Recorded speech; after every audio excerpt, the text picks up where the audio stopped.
शरद, देखिए जी, राजस्थान जी मीडिया की अगर बात करें तो ये ऑपरेशन अपने आप में इसलिए भी बड़ा हो जाता है क्योंकि जैसे कि एस सेंगाथिरी ने कहा था कल जब हमारे से लगातार बातचीत कर रहे थे कि 3 लोगों को उन्होंने गिरफ्तार कर लिया। इसके अंदर 3 लोगों की गिरफ्तारी से बड़ी बात यहाँ पर ये हो जाती है मणि कि मैंने लगातार पिछले 10 सालों में क्राइम देखा है। मैंने यहाँ जयपुर में ये ऑब्जर्व किया है कि अगर कोई वाहन चोरी के बड़े गिरोह को पुलिस पकड़ लेती है, कुछ लोगों को गिरफ्तार कर लेती है, तो आगामी कुछ दिनों में देखते हैं कि जयपुर में एकाएक वाहन चोरी वारदातों में कमी आ जाती है। तो आप यही देखिए, इसी मामले के अंदर अगर 3 आरोपी गिरफ्तार हुए तो इस तरह के नेक्सस पूरे भारत में अगर और जगह नीट के चल रहे होंगे तो आप मानकर चलिए कि उनके अंदर भी डर पैदा हुआ है, उनके अंदर खौफ हुआ है और वो इस बार के जो नीट के जो एग्जाम होने हैं कम से कम इस बार इस तरह की सेंधमारी नहीं करेंगे, धांधली नहीं करेंगे। और अगली बार जब नीट के एग्जाम होंगे तब तक पुलिस को सोचने की जरूरत है कि जब जी मीडिया इस तरह का खुलासा कर सकता है, एग्जाम से पहले इस तरह के लोगों तक पहुंच सकता है, तो पुलिस को भी इस तरह से अपने एक्सपर्ट लोगों को साथ में लेकर के टीम बनानी चाहिए जो इस तरह के लोगों तक पहुंच सके, खुलासा कर सके। लेकिन इस बार का जो एग्जाम यानी कि कल होना है 12 तारीख को, इसमें कम से कम पूरे भारत के अंदर जो नीट के एग्जाम देने वाले छात्र हैं उनको एक बड़ी राहत मिलेगी जी मीडिया के इस स्टिंग ऑपरेशन की वजह से। बेरोजगार महासंघ के जो अध्यक्ष है उपेंद्र यादव, वो भी हमारे साथ जुड़े हुए हैं। एक बार उनसे बात कर लेते हैं, फिर उसके बाद में मैं कुछ धाराओं को लेकर और एक बार आपसे बातचीत करूंगा। उपेंद्र, क्या कहेंगे कि एक बेरोजगारी बड़ा मुद्दा है। हर साल 18 से 20 लोगों की अगर छात्रों की बात करें मौत को गले लगा लेते हैं, आत्महत्या कर लेते हैं। वजह यही होती है कि इस तरह के लोगों की वजह से वो पास नहीं हो पाते, अच्छी तैयारी करके भी उनका नंबर नहीं आ पाता। क्या कहेंगे सर? देखो शरद जी, सबसे पहले तो आपके चैनल को बहुत बहुत धन्यवाद। एक बड़ा आपने स्टिंग करके खुलासा किया है, जो सरकारों तक ये बात पूछी है।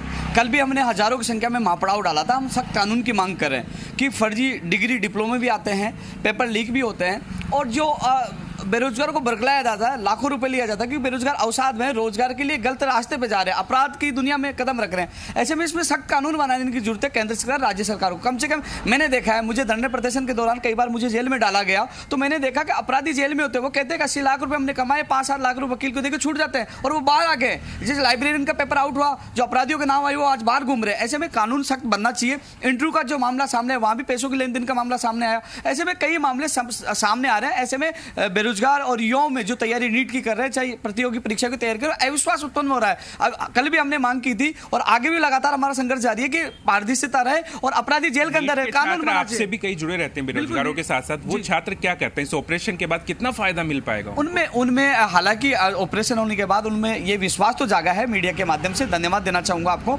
कि वो अपराधी में डर है, कहीं ना कहीं वो रुकेंगे, लेकिन अविश्वास उत्पन्न हुआ उनमें। अविश्वास इसलिए हो गया कि लगातार वो तैयारी कर रहा है। जब बड़ा खुलासा होता है कि ये लेन देन के मामले सामने आते हैं, जब अपराधी पकड़े गए, तो कहीं ना कहीं एक जो नीट एक सुरक्षित परीक्षा थी और उसमें भी सेंधमारी सामने आ रही है सीटों को लेकर, तो ऐसे में अविश्वास उत्पन्न होता है। तो राज्य सरकार, केंद्र सरकार को ऐसा कानून लेना चाहिए कि उम्र कैद की सजा उनको जेल में हमेशा के लिए डाल देना चाहिए, जिससे भविष्य में कोई भी ऐसा अपराध नहीं कर पाए। उनमें डर होना चाहिए। डर तो है नहीं, उन्होंने उद्योग धंधा बना लिया है सभी भर्तियों को लेकर, नीट की परीक्षा को लेकर, तो उनमें डर स्थापित होना चाहिए, कानून बनाना चाहिए। इसकी हम मांग कर रहे हैं। कुछ छात्र भी हमारे साथ और जुड़े हुए हैं, उनसे भी एक बार बात कर लेते हैं। कितना सही मानते हैं इस स्टिंग ऑपरेशन को, जिसके जरिए कहा जा सकता है कि नीट का एक बड़ा खुलासा हुआ और कल ही एग्जाम होना है, छात्रों को एक बड़ा फायदा मिलेगा?